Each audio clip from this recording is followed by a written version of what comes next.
to another episode of the Crispy Compact Communiqué. Yes, folks, if you're watching on Facebook Live, this one is live because this has been a crazy week. We had no idea how exactly we were going to fit this show in. Just everything happening this week. Football games on a Tuesday. Major events getting either scheduled and random news happening. It has been a crazy week, but we are here to give you the craziest tidbits and most interesting tidbits in sports, entertainment, and odd news. I am Rich Liebig. And I'm Michael Costanzo. And somehow we're still getting out a show every week, whether it's the coronavirus, whether it's the NFL messing things up, whether it's movies, something, everything just trying to prevent us from doing a show. We still are putting together something so that you guys have content to listen to and get caught up on all the news from this past week. Thank you guys for joining us. Plenty of topics to get to, but before we get into that, Mike, personally, how you doing? It was definitely a crazy week to try and get this podcast together. Yeah, it has been a crazy week in terms of news. Personally, I'm doing good. This past weekend, I went to the Bates Motel right here in now I can't remember. It's Arasafa Farm or something. Yeah, that's out by Newtown Square in Westchester. Yeah, that area. Yeah, and it was good. It was a lot of fun. So they typically, I don't know if you've ever been up there, but they do a haunted hayride. But because of the pandemic, they didn't want to do a hayride, so they did a haunted walk through the woods, which was really cool. Everything was very good. Everything was up to par. They took your temperature before you came in, and masks were required of everyone, so they were taking the proper precautions, which was nice. The actual attractions themselves were really cool. The haunted woods was a lot of fun. Just walking through the woods at night. It's dark and spooky, and then they have all the actors jumping out at you. We got paired up with the worst group, though. Oh no! Imagine. So that's the worst. So pacing is key for haunted houses, right? Right. There's this family in front of us. This is like a mini "What's Pissing Me Off" segment. So it's this family of four. Okay, that's fine. Whatever. Hey, pissing me off. Thank you for the sound clip. So this family of four, they had their two teens were walking real fast through everything and triggering all the things jumping out and people jumping out and pyrotechnics and everything. But the parents were like on a Sunday stroll, just like casually walking around. So their two teens are running ahead and triggering, everything's jumping. I'm like, that would have been really cool if I could have actually experienced it. Meanwhile, me and my girlfriend are just standing behind this like slow walking group of parents. They're just like plodding along, ho hum. They're like looking up at the sky, like, oh yeah. This is that family would not survive in an actual horror movie. No, they'd be the first ones dead. They would be the kind of guy. They would be the kind of people that would hear a mysterious noise in the garage, maybe like a saw buzzing or something. Be like, I don't remember leaving the saw, and let me go check that. Right, exactly, yeah. The two kids were running ahead, and the two parents were like completely oblivious. So my group and the group behind us were like all like shuffling along, behind like slow walkers at the mall. So it kind of ruined that part of the experience. But then we went into the corn maze, which was a lot of fun. Corn by itself is terrifying. It's tall, you can't see through it. It is. It's kind of.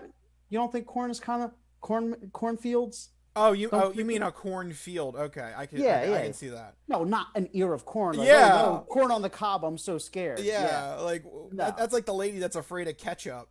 Like how are you or pickles? It was pickles. She was deathly Was it pickles. Yeah, she was deathly afraid of pickles. It's like a pickle's not gonna lunge at you. It's like was that an odd news story? It was, but it got popular because of the Maury show. He actually featured her on the Maury show. Okay. And of course, they brought out like a whole tray of pickles, and she freaked the F out. Why would they do that? That's so mean. Why would you bring out pickles to somebody who's afraid of pickles? Well, they wanted to see how afraid she She was. was actually And afraid. she was like, I'm like, she bolted to the backstage area. Oh my god. Like, I don't understand that. Like, it's not like, unless somebody runs along and throws a pickle at you, like, They're not going to jump up and chase you. right. Like, why are you actively running away from an inanimate pickle? Fear is sometimes irrational. Yeah, that's Like true. the irrational fear of cornfields. It Sure. was it was good. And there were a couple of times where I legitimately got spooked. The actors got me. There's this little like bayou section where you're like walking on like a dock in the middle of a cornfield and there's like crocodiles and stuff like that. But there was an actor hiding under the bridge, and like you're walking along and then all of a sudden like somebody's like at your ankles and you're like, oh my god, where did you come from? Like a troll hiding under the bridge. So the point is it was very good. They were taking all the proper precautions, and it's about like an hour and a half to make it through the 3 attractions, so it's relatively quick in and out. It's not like a huge, like you have to be there like all day type thing. So if you're looking for something spooky to do during the Halloween season, go check out the Bates Motel. It's I say it's worth it. Yeah, I've been there a couple times. Yeah, it's a lot of fun. That was my second time. I'm not sure how exactly the coronavirus impacts it, but I know I've been there in years past, and yeah, it's a good time. So Yeah. I concur on that one. Yeah, nice. So what have you been up to? Well, as you can, for fans on our Facebook live feed, I've been watching over here Cobra Kai. I finally caught up on Cobra Kai. It is a hell of a show.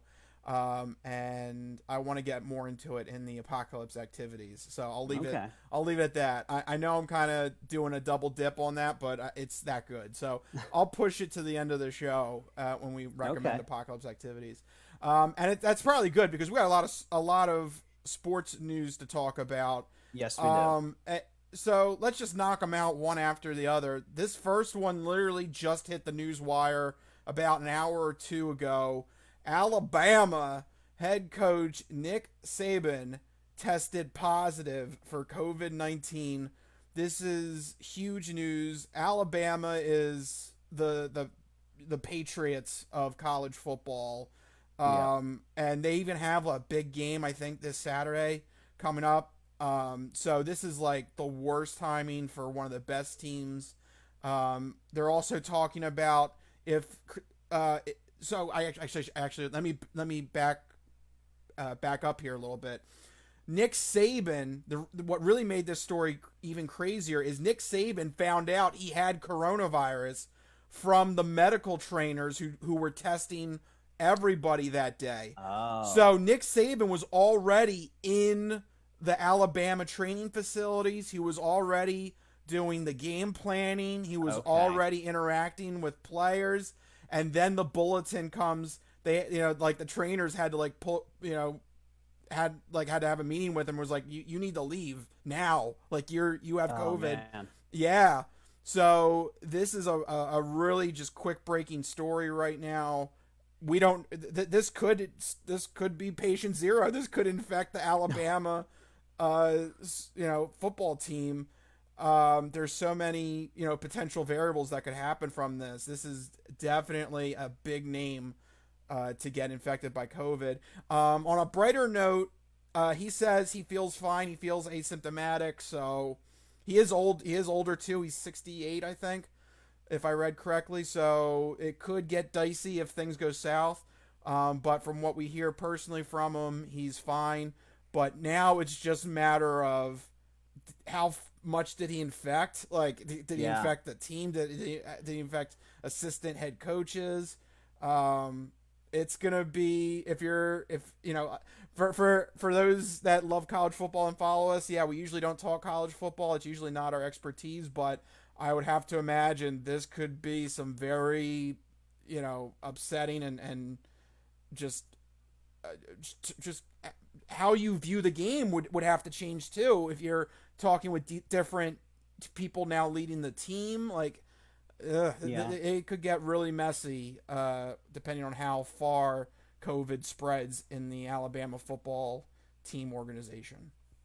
Yeah, it's a mess, and people will remember throughout the entire summer I was talking about how football was going to be a mess.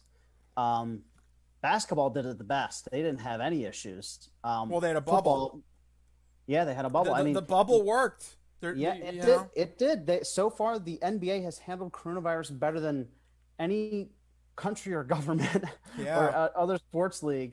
I knew that football was going to be a mess, both college and professional, and it seems like every day there's new reports of various players and coaches and getting COVID and games getting delayed and shuffled around, and now college football is going to be feeling that as well with Alabama potentially, because if the head coach is out, you're right.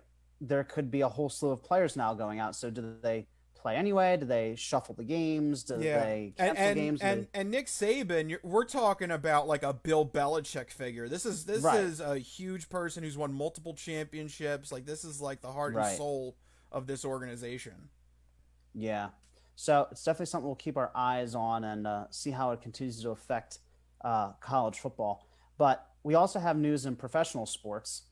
Before we get to our beloved Eagles, we have a little bit of a futility watch, I think, coming back in coronavirus times. What's Yes. happening here, Rich? I know you're very eager to talk about Oh this. my God! Literally, just when you think, first off, we can only spend like 5 seconds on this. There was a football game on Tuesday night. Like that alone shows you just how crazy, you know, the schedule has gotten because of postponement and rescheduling due to Yeah. coronavirus. So yeah, right there, right off the bat, there was a Tuesday night football game, which I personally just threw me off for a loop. Um, and usually we try and record either Tuesday night or Wednesday, but usually we try and do Tuesday. That usually tends to work out better. We're not rushed and everything. Yeah. But we had to watch the football game, and that just threw everything out of whack. So that was one of the reasons why we're doing this week's show live on Facebook. So first off, there was that. But then during the actual game of Bills versus Titans, I checked my phone, and Twitter blows up with the announcement that the New York Jets, instead of, well, I shouldn't say instead of, they actually were trying to trade star running back Le'Veon Bell, not just this year but last year too. Apparently, they couldn't find anybody to get a draft pick for or anything like that. And the New York Jets have simply just decided to outright cut him. This is a Yep. guy that they're currently paying $8 to $15 million this year, and potentially another $6 million next year. Um, and Well, they're you know what I just always say? That's why you don't pay running backs big money. You just um, don't because so here, but it's a disaster. here's the dilemma with this is just another big uh, player let go of this organization. Before the season started, Jamal Adams got traded from this Yep. organization. Um, this has been a team that has just had so much dysfunction. A team that Adam Gase apparently has turned into a weird like dictator with the team Yeah, where they're not huge fans of him there. yeah, where he says basically, if you're not playing if you're not agreeing to play in my system, you're against me and you're sabotaging the team. He's like a Sith Lord. If you're if you're not with me, you're my enemy. Okay, Um, that works if your team isn't 0-5. right, and the results of this is the Jets are 0-5, coming off of an embarrassing loss to the Cardinals, and I gotta look at their schedule. I think they have a real good chance of going 0-16. They have 2 dates with the Dolphins, 2 dates with the Patriots.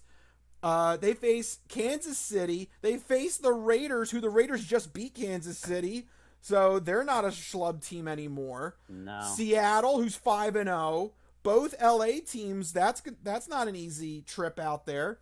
And the Browns are 4-1.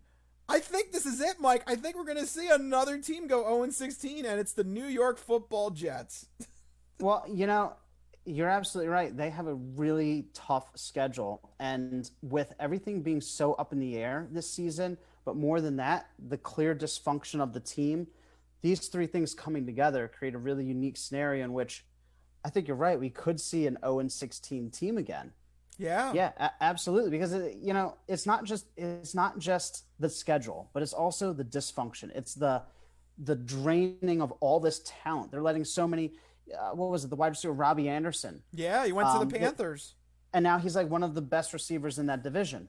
You mentioned Jamal Adams. Le'Veon Bell getting cut. So it's just this like complete, drainage of all these star players. Couple that with a head coach that nobody really likes there. Yeah. The worst part is he's trying to be like Belichick, but he doesn't have anywhere close the credentials of being a Belichick.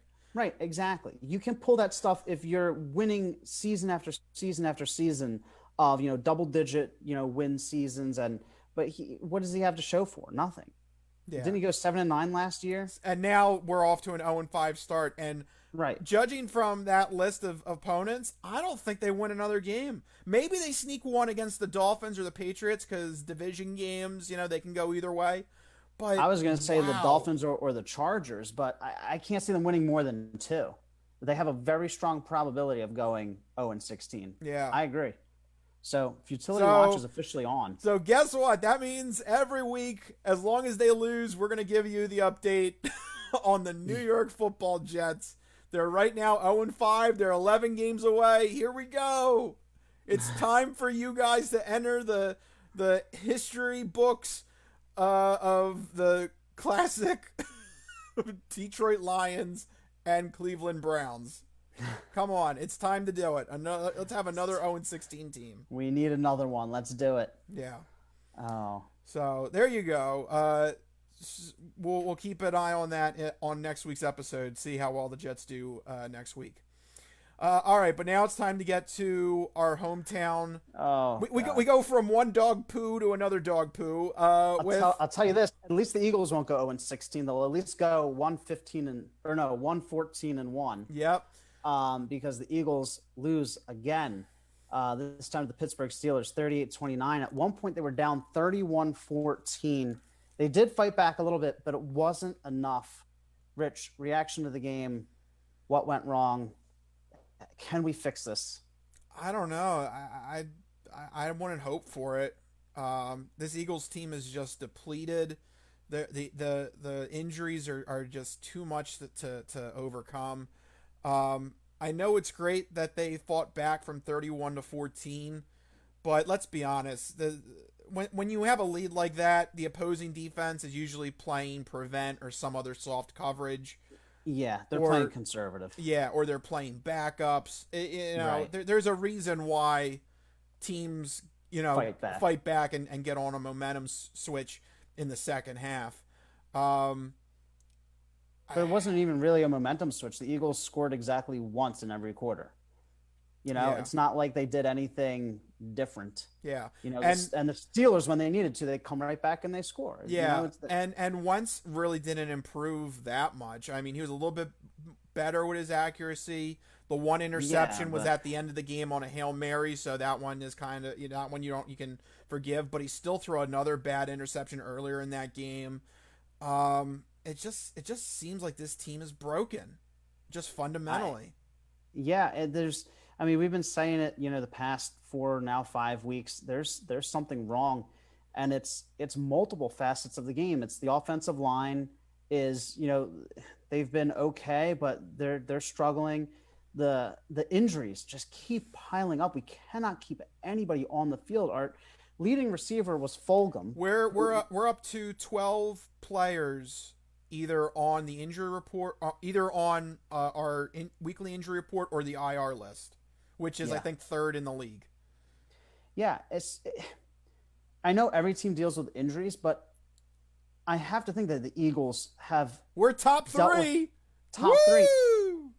3. It's becoming chronic. It's year after year of sustained injuries, and it's the age of this team. It's the lackadaisical approach to coaching. Doug Peterson is known for a more, want to be your friend type coaching style than, a hard-nosed style. And something is not working. And now I'm starting to doubt whether it ever worked. Whether we caught lightning in a bottle in 2017 and you look at every season besides 2017, what do we have to show for it? 500 records and early playoff exits. Well, this team's going to be lucky. This team's going to be lucky if they make the playoffs, which is an interesting transition because just when you think the division couldn't get any worse, behold the fates that lie ahead, because I ended up watching a little bit of the Giants versus Cowboys game, and the unimaginable happened. Dak Prescott goes down on a brutal ankle injury. I saw it happen in real time, and I said, "Oh no, there's that looked horrible." And I was right. It was a fully dislocated ankle and a compound fracture. He is going to be out for the rest of the season. No hope. This is not. Done. Yeah, this is not a TO situation. This is not anything like that. He is out, and he may even, if there is a preseason next year, he may not be ready for that either. So, you don't want to rush your quarterbacks back, as we've learned time and time again. So now and also, by the way, Dallas now also has around the same amount of injuries as the Eagles do. So now that the top two teams in the NFC least division are banged up and injured and are losing their star players, any hope for this division, Mike? Is there any team that could... No. What do you mean? The placeholders, the Washington placeholders? Yeah. Who are you? Mean who do you think actually is going to win this division? Somebody's got to flip two coins, and then after you get the results of that one, flip another one to decide who's going to come out on top. That's there's a combined 4 wins. Yeah. In 5 weeks. So collectively, our division is winning less than 1 game a week. Collectively. Yeah. The math doesn't make sense. It sounds fake. It sounds like I just made that up. It sounds like you went into Madden and purposely did this. We're the only division without a team with a winning record. Yep.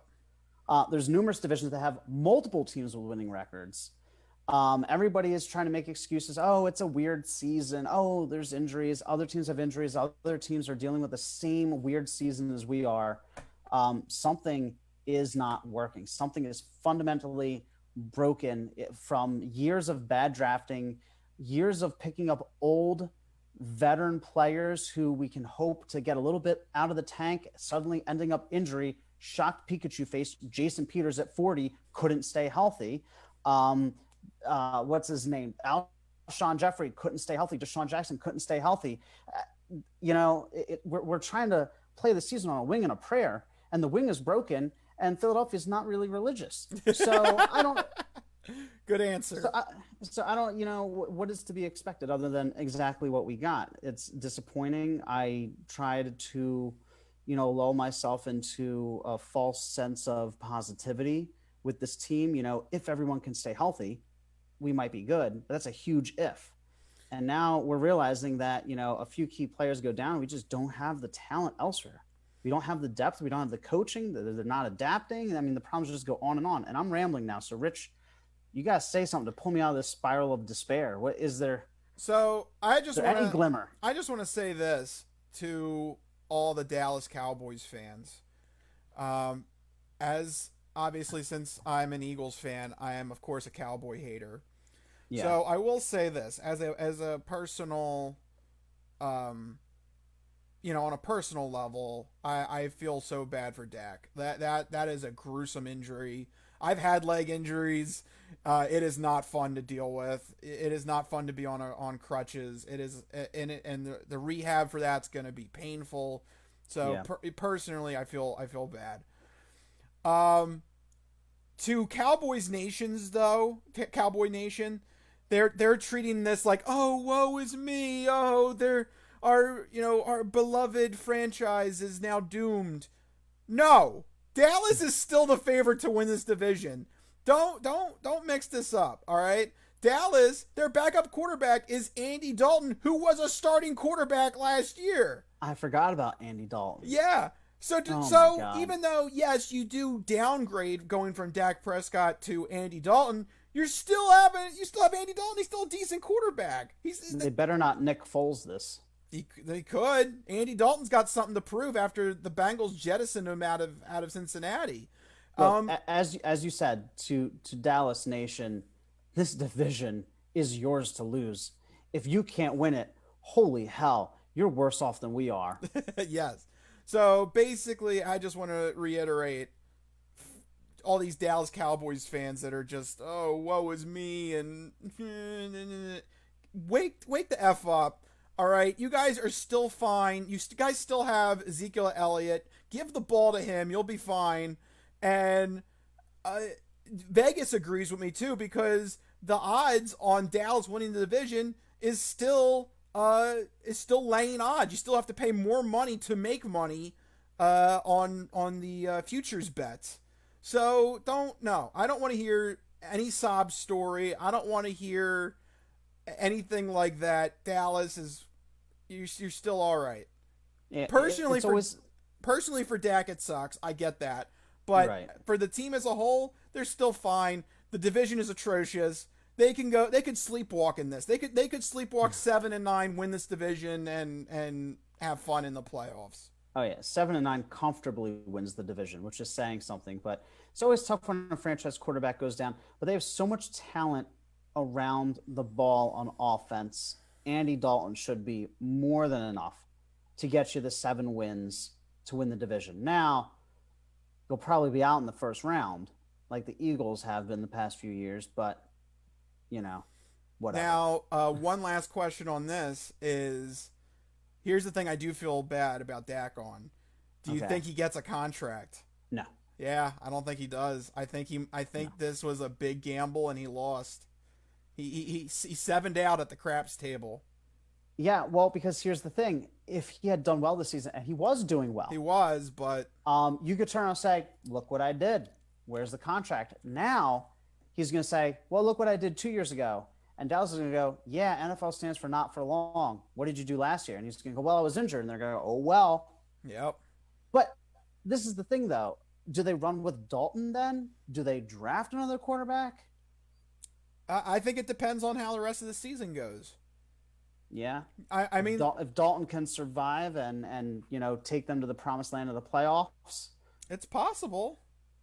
Dalton's a decent quarterback. Dalton is a decent quarterback. He has a habit of being a gunslinger. He turns the ball over. He struggled in Cincy, the past couple of years. But he had years where they went to the playoffs. Absolutely. Absolutely he did. So, yeah, and they can get him cheaper than Dak. That's really the issue. They just gave a lot of money to some key defenders and to Zeke and to Cooper, right? They just signed Cooper. Mm-hmm. So, this is the thing with quarterback. My whole thing with quarterback contracts is that you can't pay any position too much money because then you struggle elsewhere. The quarterback just happens to get the most money. So that's always the subject of my ire. But, because of the cap situation in the NFL, if you devote a third of your salary to one position, your team is going to, unless it's a Tom Brady or Aaron Rodgers or Peyton Manning back in the day, you're going to struggle. You know? So it might be the right move in terms of creating cap space and staying competitive to not sign Dak to a $150 million contract. Yeah.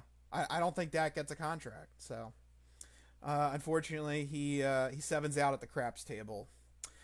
Speaking of bets and making predictions, that's a good transition into our Fantastic Four picks for week number 6. Another crazy thing about everything going on, there's no Thursday night football game, so make sure you're not waiting for Thursday night football to happen because it won't. But we do have other games to pay attention to. Mike, what's on the docket? Yes, we do. We have some really good games to pay attention to this weekend. First up, we have an AFC North showdown between the Cleveland Browns and the Pittsburgh Steelers in Pittsburgh. This is going to be a really interesting one. I don't think many people expected the Cleveland Browns to be pushing for the top spot in the division. Now they're in a 3-way tie with the Steelers and the Ravens. Rich, who's coming out on top of this matchup? This could very well decide who takes an early lead in this division. So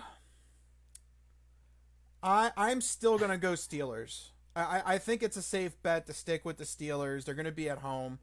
Cleveland has done very well, but really their only quality win was against the Colts last week. And we're even not really too sure about where the Colts stand and everything. Their defense is decent, but we're still not sure on the offensive side of the ball with Cleveland or They're with still average. Indianapolis. Yeah. The Colts, yeah. The other three wins the Browns have are the Bengals, the Redskins, and then the shootout with the Cowboys. So I don't know. I think it's still safe to go with the Steelers at home, and I would rather have Big Ben than Baker Mayfield as of this moment. Yeah, the Steelers are the safe bet. Seeing the way they handle business against the Eagles, I mean, the Eagles are a bad team, but they did to us what good teams do to bad teams. Oh man, part of me there's a part of me that wants to take a flyer on the Browns, but the logical part of me says that the Steelers is probably the safer bet. But I wouldn't be surprised if this is a really close game, a division matchup. The Browns are hungry, they're playing well. That might give them a little bit of momentum, a little bit of motivation. So don't fully rule them out, but I still think the Steelers have a slight edge, like you said. So I'm begrudgingly going with the Steelers, but I really hope the Browns pull this one off. Next up, we have a great quarterback matchup. Aaron Rodgers with the Green Bay Packers facing off against Tom Brady and his new team, the Tampa Bay Buccaneers. It's a Sunday 4:25 game. Rich, who do you think has this one? Until I see otherwise this season, I'm going with Aaron Rodgers and the Green Bay Packers all day, every day. Yep. I read a very interesting article, and I can't wait to say this, so I have a big grin on my face. Mike, who do you think is the best draft pick from this past year in 2020? The best draft pick from this year? Yep. I have no idea who. The answer is Jordan Love. That pick lit a fire under Aaron Rodgers' ass, and he is not accepting any excuses. He is having a phenomenal time leading this offense. He is literally showing the league that he's not too old yet. It literally has driven him so far in these first 4 games. That offense is running perfectly. So until I see otherwise, I'm going with Aaron Rodgers. Yeah, you can't bet against Aaron Rodgers and the Packers. Not right now. Not right now. I mean, rarely could you ever bet against Aaron Rodgers and the Packers. And you're right, that pick in a roundabout way was the best pick because it did make Rodgers better. On the flip side, the Buccaneers, Tom Brady, having a little bit of growing pains. He forgot what down it was. In one of the recent games, maybe the age is getting to him. I kid. But I still, the Packers have not shown anything to be concerned about so far. They're 4-0. I fully expect them to advance to 5-0 after this matchup against the Buccaneers. So yeah, in total agreement there. Yep. With the Packers. Next up, we have a little bit of a coronavirus shuffle. The Kansas City Chiefs are traveling to Buffalo to face off against the Bills. Although didn't the Bills just have some players test positive? I don't know what's happening anymore. No, they were playing against the Titans, and the Titans had the players. Oh, that's test right. positive. That's right. Well, this game got shuffled to Monday night at 5 p.m. so you can watch the game while you're at work, having dinner, or listen to it as you're coming home from work, or this is weird. It's a weird time. It's a weird time to have a football game, especially with the defending Super Bowl champs in it. But Rich, who do you have, the Chiefs or the Bills?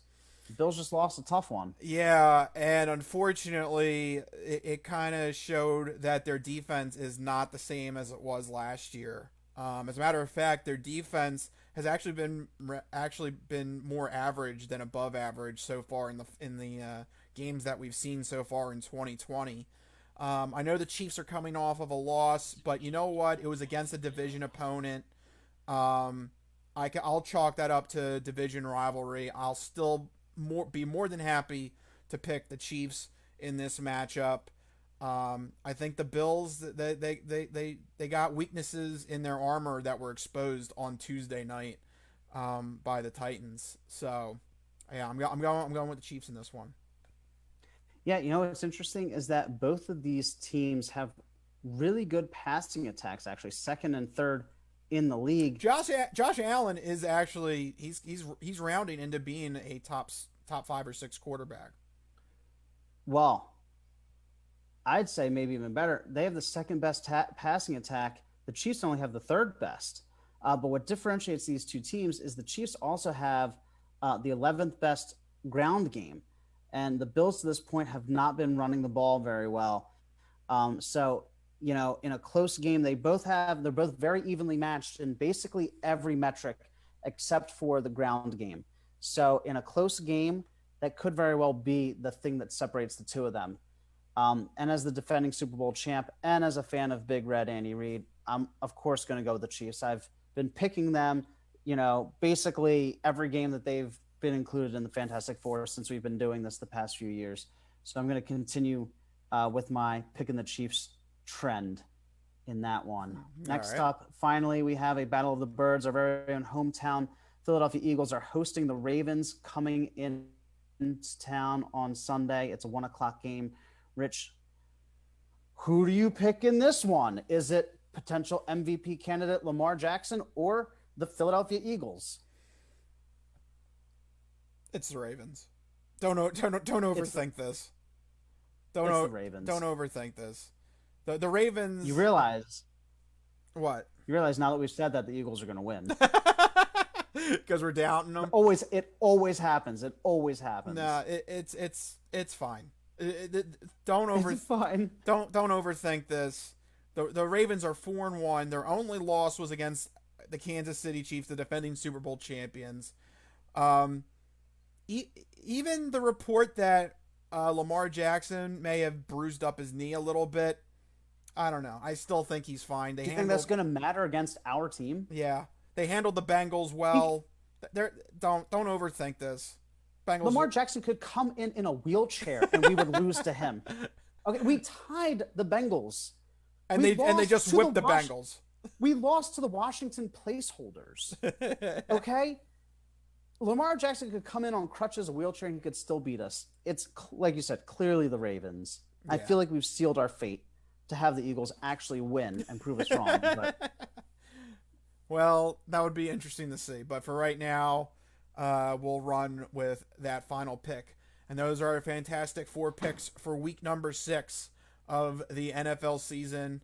I'll tell you what, the season is moving along. There has been a lot of weird changes and a lot of weird rescheduling and Tuesday night football and a Monday night game is going to be played at 5 o'clock, but the NFL's still rolling along. Not going to give up. Yeah. All right, let's get to some entertainment news now. This has been a topic that we've obviously talked about this entire year, but I feel like we have kind of more of a unique perspective with a couple of bulletins under this header, with more coronavirus changes happening for Hollywood and the movie theater system. Yeah. Where do you want to start with this, Mike? Well, let's just start really quickly with an announcement that came out recently, and then we'll get more into the specifics of our own experiences after this. Just really quickly, this news came out recently that the Academy announced that films premiering in drive-in theaters will be eligible for Oscar awards. They'll be eligible for awards consideration. So, as we all know, films need to have a theatrical run in order to be considered for awards, consideration. But that's been difficult because all the theaters have been closed. So they're now allowing drive-in theaters in select cities to count as commercial venues, which will allow films premiering on drive-in theaters to be considered for Oscars.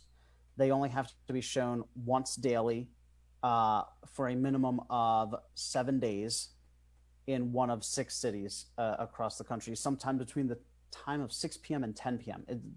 I don't know why it's very specific, but I just think it's interesting, though, that, last year around this time, we're talking about, why don't they allow digital movies to be considered for awards? And now they're like, all of a sudden that, Hollywood's about to collapse. They're like, any movie can get an award. They can premiere at a drive-in. They can Please, even yeah, please show some sort of physical effort to go see this movie. yeah, You have to get off exactly. your butt. You have to do some sort of calorie burning activity to go see a movie for it to count. Right. So yeah, that news bulletin came across. I just thought it was interesting that a sort of flip flop there from the Academy. Um, but the bigger news I think here is the follow up to what we touched on last week with the theater chains really struggling. AMC announced that it could run out of cash by the end of the year. So I don't know what that means for its chain of theaters. Um, are we going to see them start to shutter? Are they going to go out of business completely? But they said they're going to run out. They could run out of cash by the end of the year. So they're, as we pointed out last week, they're trying a lot of unique things to try and drum up as much business as possible, and it's led to some weird strategies and a couple of creative ways to raise some money.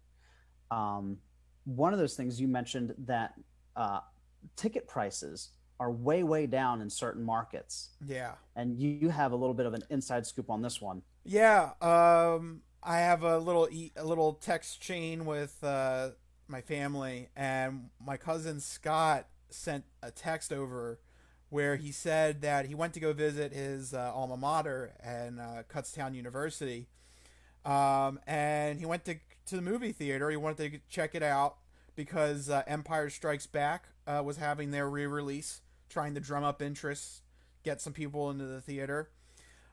He reported back that not only was he indeed the only person in the theater to watch Empire Strikes Back, but also that he saw the ticket prices for students. So if you showed like your student ID or something, Mm-hmm. the ticket price for a student ID was down to $2.50. Wow. $2.50. I've been in road stop rest areas where a bottle of water was $3. Yeah. Like this is really hitting the bottom of the barrel. Yeah. They're really trying to get any sort of business going. And by the way, it's not working because Yeah, no, he was the only one in the movie theater. well, because they're showing old movies during a pandemic. So, it's not really a compelling case to go out to the theaters. But maybe this is a little bit more compelling. I found out. It was just, I think the announcement came out a few days ago that you can rent an entire AMC theater, so the entire screen room, Yep. for $99, Depending on the movie. which depending on the movie, right? It could go up as high as $350 for new releases, but $99 could rent you an entire theater for you and 19 other people to go and have a private screening, which, when you do the math, is $5 a person. If you have like five couples, there you go. Yeah, exactly. I think I'm gonna do it.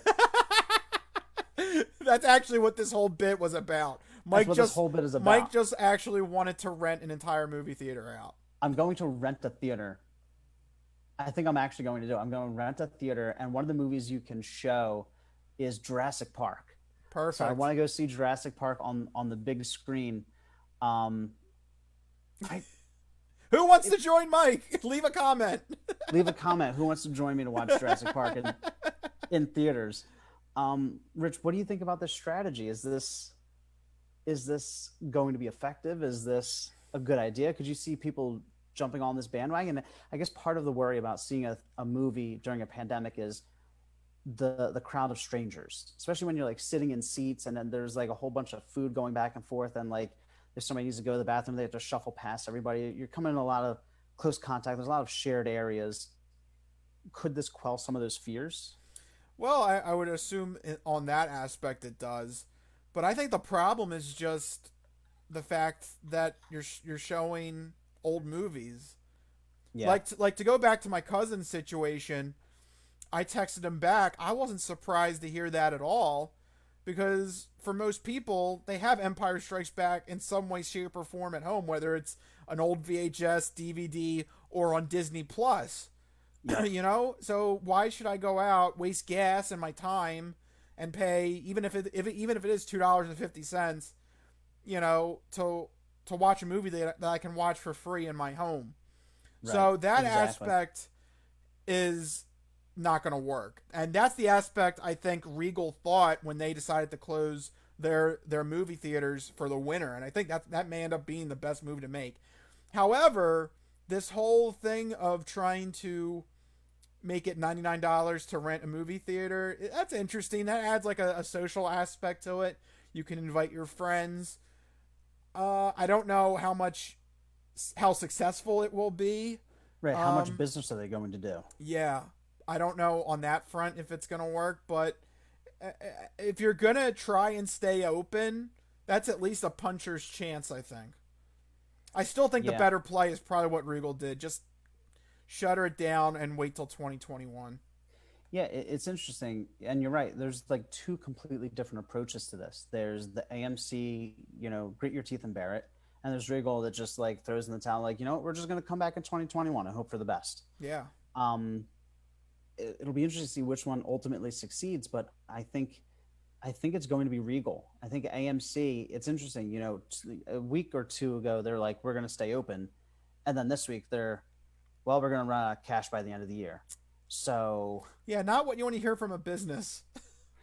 no, not exactly. So it's disappointing. We could see a lot of closed down theaters, but I do applaud their effort to get creative with the renting a theater and with the cheaper movies. It's not enough. Yeah. They should have shut down. They should have stayed shut down, or they should have, I don't know, figured something else out. What we talked about last week about Hollywood studios needing to take a hit in order to keep theaters alive. Maybe it would have been better if some of these movies had not pushed back the release dates, to keep the theater chains afloat. But I don't know that would have made any much of a difference because Tenet did come out in theaters, and it didn't save it. It didn't do anything. People, there's a very real concern about going to enclosed, tightly packed in space. I mean, think about theaters. You're sitting right next to people. It's Mm-hmm. I think that there's a real concern there, and it's sad. We could see like the collapse of an entire industry because of it. But I do applaud the effort to get creative, and I hope it works. I hope it does. I, for one, I'm going to do my part. I'm going to rent my theater for $99 and show Jurassic Park. Yeah, let's just get to the bare bones of this. Mike just wants to run out the movie theater to watch Jurassic Park. This was basically an ad. Fantastic. Yeah, Rich, though, you can show Empire Strikes Back. All right, there you go. You do Jurassic. You could charge people $2.50. Yeah, you do Jurassic Park. I'll do Empire. There we go. Perfect. Okay. That sounds like a good Awesome. plan. That's a plan. All right, so there you go. That's our entertainment news for the week. But now it is time. We've done sports and entertainment. That means it's time for some odd news. Mike, you always gotta love some good old fashioned odd news, and I'm proud to say, Gotta love it. I am proud to say that this one does come from Florida. So, Mike, go ahead. Who is this effing guy in Florida? It's Florida, and they're crazy. That's right, Florida, and they're crazy. And this chick is crazy. Apparently, this Florida woman, she either wants sex or violence. That's it. Those are your two choices. Okay. Grit your teeth and make your choice. Because a Florida woman is behind bars for allegedly attacking her 69-year-old boyfriend after he refused to perform a sex act on her, according to cops. According to cops, 46-year-old Katanya Jordan was arrested following a 3 a.m. disturbance in the residence that she shares with the victim, which is her longtime boyfriend. The man told police that he had been arguing with Jordan. First, because he caught her smoking crack. So there you go. That'll be cause for an argument. Yeah, I'd say so. Yeah. Don't do crack. Don't smoke crack. Don't smoke crack. Yeah, please don't do that. Please and thank you. Yeah.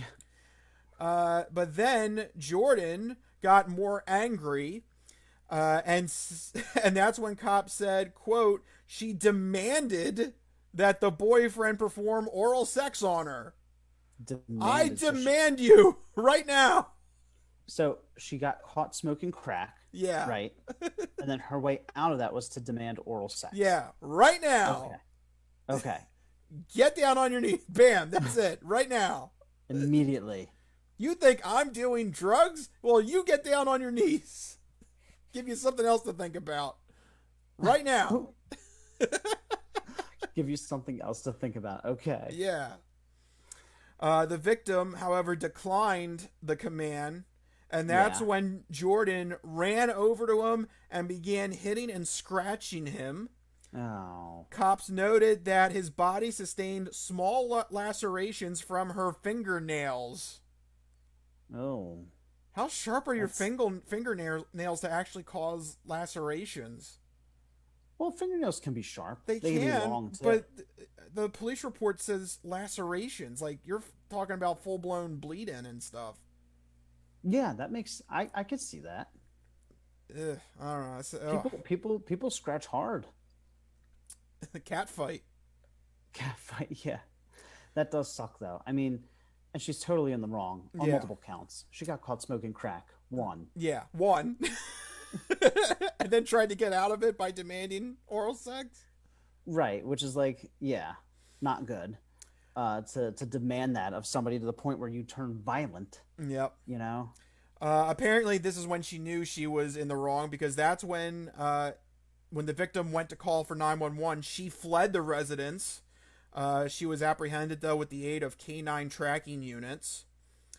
Jordan claimed that the boyfriend had choked her, even though there were no marks on her neck. So now she's a flat-out liar.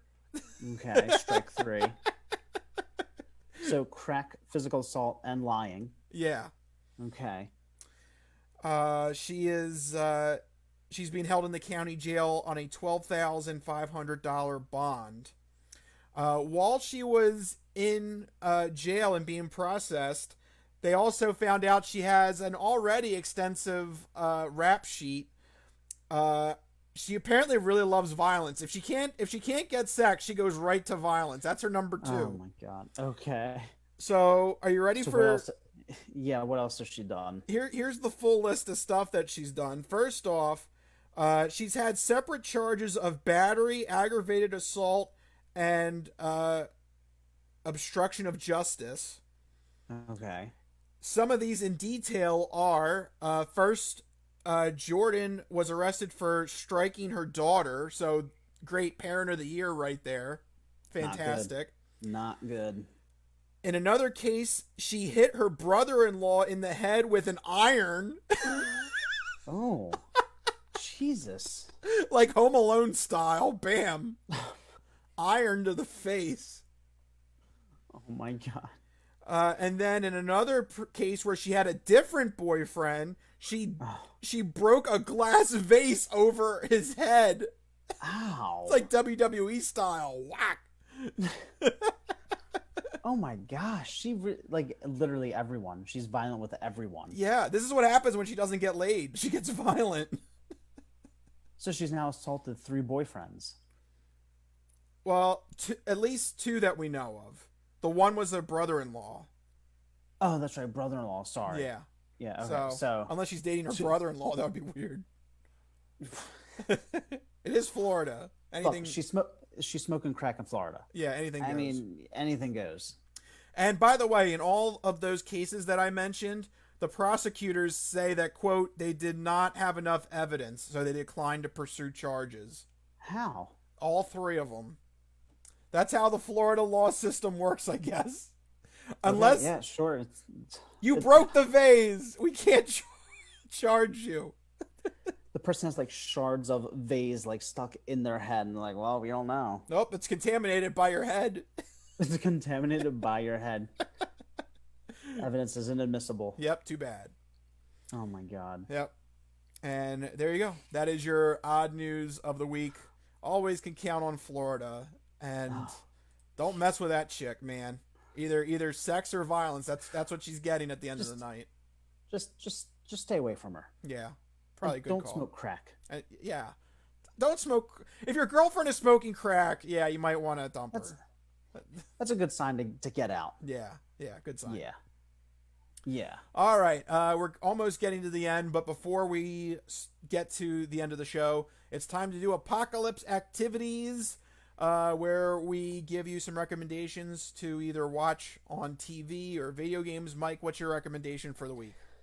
So, I know you touched on your Zoom background at the top of the show, but for those of you that are watching the video, you can see my Zoom background looks like a right proper British mansion, and that's because I've been watching The Haunting of Bly Manor on Netflix. It is, if you've ever watched The Haunting of Hill House, it's not a sequel, but it's like a American Horror Story anthology style where each season is a different story. And Bly Manor is the next story in the Haunting of dot dot dot series, I guess. But I really like these shows because just like Hill House, Bly Manor is frightening, but it is also uh, very psychological and very drama oriented. Like Hill House was all about a family drama that also had horror elements, and Bly Manor is sort of psychological, spiritual, without giving anything away. I also haven't finished it yet, so I don't really know, but um, it has some like mind bendy elements to it, and it really, focuses on the drama of the narrative as much as the horror elements.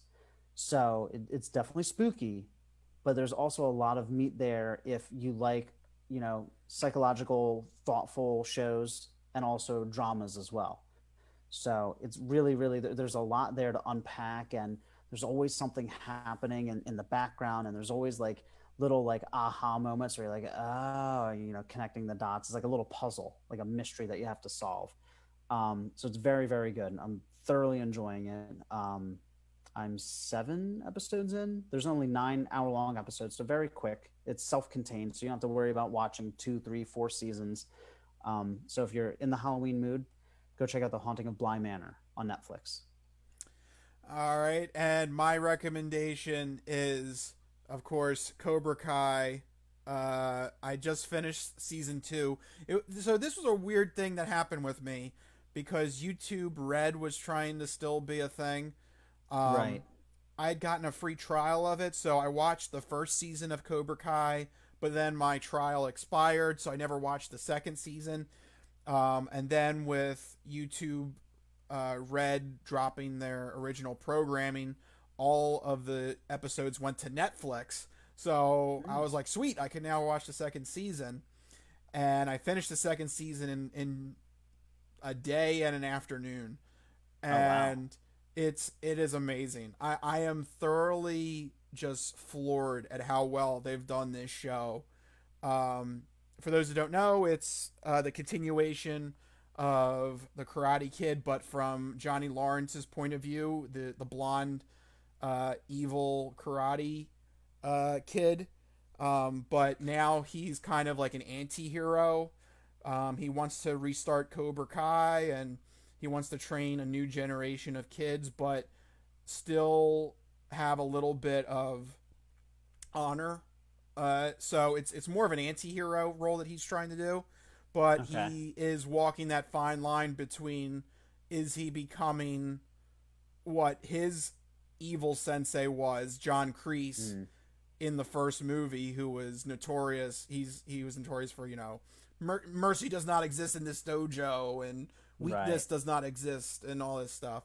So he's trying to balance the fine line between, he wants his students to be badass and still be able to succeed, but also still have a little bit of honor, and not, you know, be thoroughly evil. Hmm. And season 2, they did a fantastic job of creating all these gray layers between Johnny and his new Cobra Kai dojo, and Daniel LaRusso, who ends up restarting Miyagi Do. Um, Okay. and that's another part of it too. Is Johnny he's living in the shadow of Mr. Miyagi. can he ever be as good of a teacher as Mr. Miyagi was? And there's a lot of great, just like, it really, like, you expect, like, coming just from the first Karate Kid movie, it's kind of, when you rewatch that movie, it's really simple. You think of, like, the campy, like, yeah, the campy 80s, this is an angsty teenager. This one's the jerk teenager trying to, beat him at his own game. There's this evil guy. There's the wise teacher, yada, yada, yada. Cobra Kai season 1 and season 2 turns the universe on its head, and it's just awesome. It's just, there's not black and white. There's all these gray areas, and there are times when Daniel LaRusso's not doing the right thing, and there's times when Miyagi-Do kids aren't doing the right thing, and then there's other times where the Cobra Kai kids are showing mercy, and but it's still not just doing it for the sake of doing it either. Like it really does a great job of walking that tightrope between the two extremes, and I just found it great. There's also some great humor in it too. Like Johnny Lawrence doesn't know how to use anything with the internet and computers, and it's great. I'm surprised it's not a meme yet. There's a line where he makes like a video or something to post against Miyagi-Do, and he just shouts at like one of his students, "Send it to the internet." I'm like, what? That should be a GIF. Why is that not that should be something? Send it to the internet. So it's great. It's got the right balance of comedy and drama. If you even just generally liked the first Karate Kid movie, Cobra Kai's worth your watching, and it's not too long either. Each episode's 30 minutes, so you can breeze through it pretty fast. That's nice and short, yeah. And now that's on Netflix, it reaches a much wider audience than YouTube Red or whatever. Yep, and season 3 comes out January, so. Oh wow, right around the corner. Yeah, good time to get invested in it.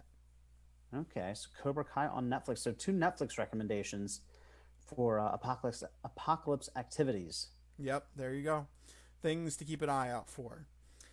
But it looks like we have started to hit our hour, so it is time to start wrapping this up. This has been the Crispy Compact Communiqué, the coronavirus weekly impaired way of doing the Crispy Noodle podcast. We don't know what every week's gonna bring. It's been crazy. But just follow us along for the ride if you like what you heard. Also, make sure to check out thecrispynoodle.com. Make sure you're following us on all the social media channels. And if you're listening to this on the podcast feed, follow us on Facebook and YouTube, where you'll see the visual version of this as well. Yep, that's right. You can also subscribe to the audio version of the podcast on iTunes, Spotify, Google Podcasts, and Stitcher. So make sure you search for, download, and subscribe to the Crispy Noodle podcast on the podcast service of your choice. So either audio version or YouTube to get the video version. And for the audio version, now available on Amazon devices. Oh, that's right. It's pretty cool. You can try that out if you want. Definitely do that. We also have a SoundCloud page. That's where we got the promos for the show. Check that out if you want a quick laugh as well. Yep. So many ways to get in touch and share the Crispy Noodle podcast. But if you want to get in touch with us individually, you can find us on Twitter. You can send us sports, entertainment, or odd news stories. I'm at Mikey Costanzo, MikeyCostanzo. And I am at Rich Liebig, RichLiebig. Find us on the Twitters and send us any sort of news stories that you want us to cover on next week's episode. But for right now, I think it's time we wrap this up. This has been the Crispy Noodle podcast. Let us be the Crispy Noodle in your vegetarian salad of life and boring news. I think that's going to do it. You got anything else, Mike? No, everybody have a good one. See you guys next week. All right, that'll do it. We'll see you guys next week. See ya. Later. Bye-bye.